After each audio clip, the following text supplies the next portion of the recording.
Não comece a criar o seu dashboard antes de você entender qual é o problema que você está analisando.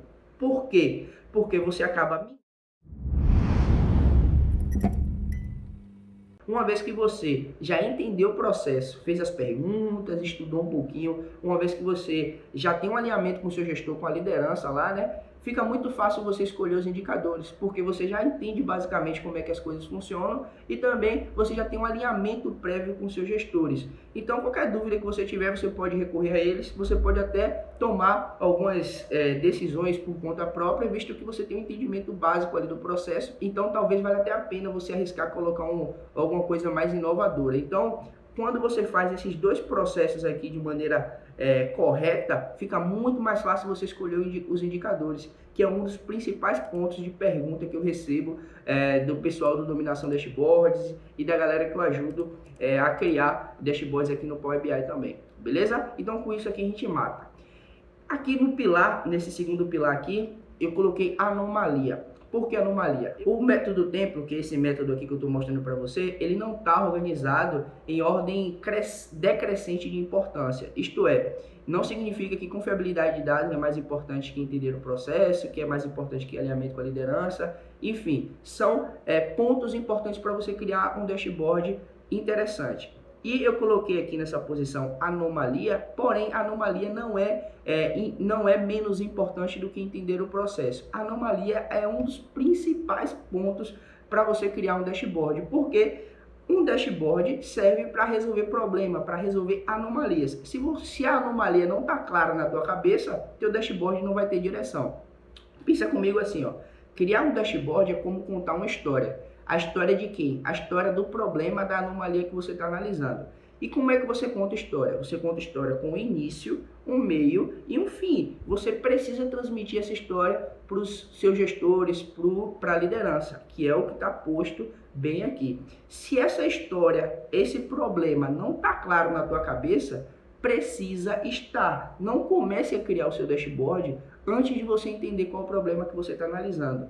Por quê? Porque você acaba minando a escolha dos KPIs, você não vai escolher os KPIs de maneira adequada porque você não entendeu o problema. Se você não entendeu o problema, possivelmente você não teve um alinhamento legal com a liderança, um alinhamento legal com o seu chefe. Se você não entendeu o problema, possivelmente você não entendeu o processo. Então, tá entendendo como as coisas estão relacionadas? Então, até então aqui a gente falou de 5 pilares importantes e dentre esses 5, para mim, na minha opinião, os elementares confiabilidade dos dados e anomalia, beleza? Então esses dois aqui precisa impreterivelmente conter no seu dashboard, beleza? Depois disso, um outro pilar é modelagem dos dados. E o que é modelagem dos dados? Modelar os dados é você aplicar cálculos, é você extrair as informações dos dados que você precisa. Para isso eu vou vir aqui na guia de dados, onde tem o DAX, que aqui é o Data Analysis Expression. E o que acontece? Aqui vocês estão vendo uma base de dados, porém é bem comum eu precisar de uma informação que não está redondinha aqui na minha base de dados.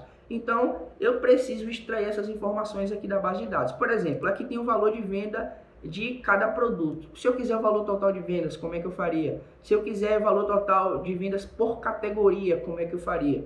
Então, você aplicar técnicas de modelagem, você relacionar tabelas, por exemplo, aqui eu tenho 2 tabelas, uma de produto e uma de venda. Se eu vim aqui em relações, você está vendo que as tabelas estão relacionadas. Então, isso faz parte do processo de modelagem. É você que vai estar na posição de analista de BI, quando você estiver desenvolvendo o seu projeto aqui no Power BI, é você pegar os dados que você recebeu da área de negócios, pegar os dados que você recebeu do seu gestor, enfim, e você aplicar estratégias de modelagem, de transformações, para que você consiga ter as métricas com dados confiáveis, ó, um dos alicerces. Então, esse passo aqui está relacionado com o de baixo.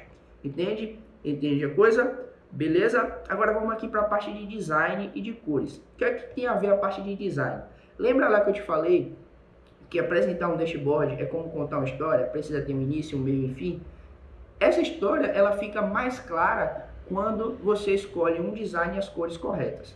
Um estudioso, qual não lembro o nome, Marx, alguma coisa lá, ele disse que ele constatou há mais de 50 anos atrás que a comunicação humana é 55% não verbal.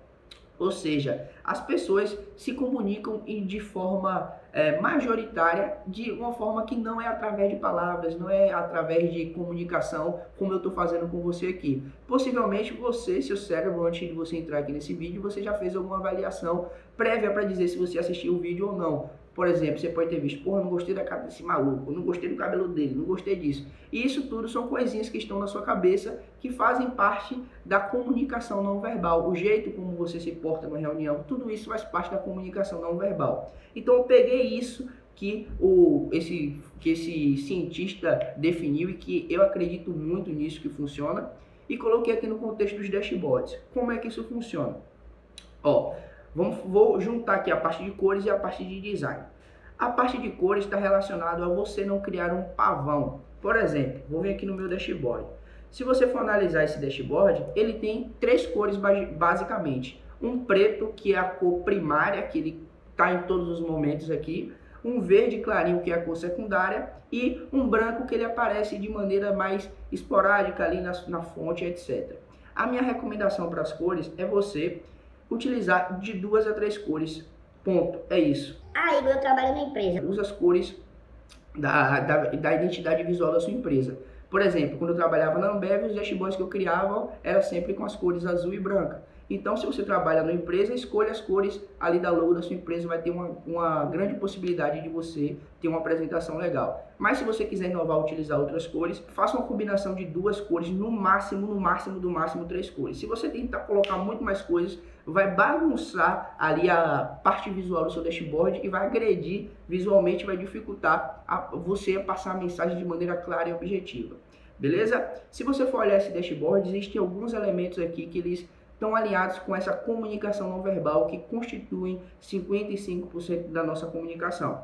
Por exemplo, você vai ver aqui que existem ícones. O que esses ícones fazem? Esses ícones, eles ilustram ali de uma maneira bem interessante o que é que cada indicador faz. Por exemplo, Total Sales, que é vendas totais. Tem aqui um símbolozinho de moeda. Aqui Sales People, que é vendedores. Tem aqui um bonequinho com uma falazinha em cima. Então, esses ícones aqui, eles fazem parte da comunicação não verbal. Os títulos dos gráficos fazem parte da comunicação não verbal. A logo da empresa, que nesse caso aqui é a empresa do Mamba, faz parte da comunicação não verbal. O design, que é um pilar importante que eu coloquei aqui, faz parte da comunicação não verbal. Então, esses 2 fatores combinados de cores e designs, eles constituem aí uma boa parcela para que você tenha sucesso na apresentação do seu dashboard.